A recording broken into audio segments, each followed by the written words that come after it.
Selamun aleyküm. Bugün miladi 15 Şubat 2022, Hicri 14 Recep 1443 Salı. Günün ayeti. Eğer onlar yüz çevirirlerse de ki bana Allah yeter. Ondan başka ilah yoktur. Ben ona tevekkül ettim ve büyük arşın Rabbi odur. Günün hadisi.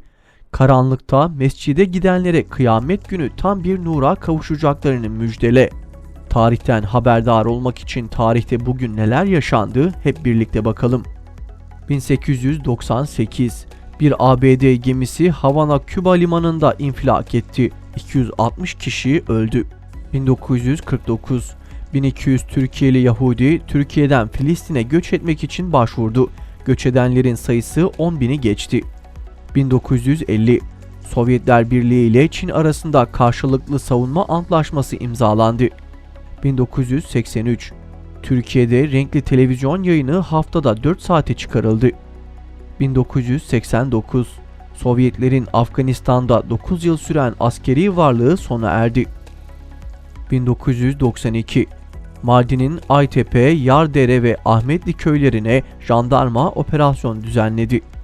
1999 Sabancı suikastı sanığı Mustafa Duyar Eskişehir cezaevinde öldürüldü. 1999 Emperyalist devletlerce kullanılan PKK lideri Abdullah Öcalan Kenya'da Türkiye'ye teslim edildi. 2005 Video paylaşım sitesi YouTube kuruldu. 2006 İşgalci ABD'nin Irak'ta Ebu Garib zindanında tutuklulara insanlık dışı işkenceler yaptığı gün yüzüne çıktı. 2006 Emeklilere vergi iadesi için fiş toplanmasına son veren kanun resmi gazetede yayımlandı.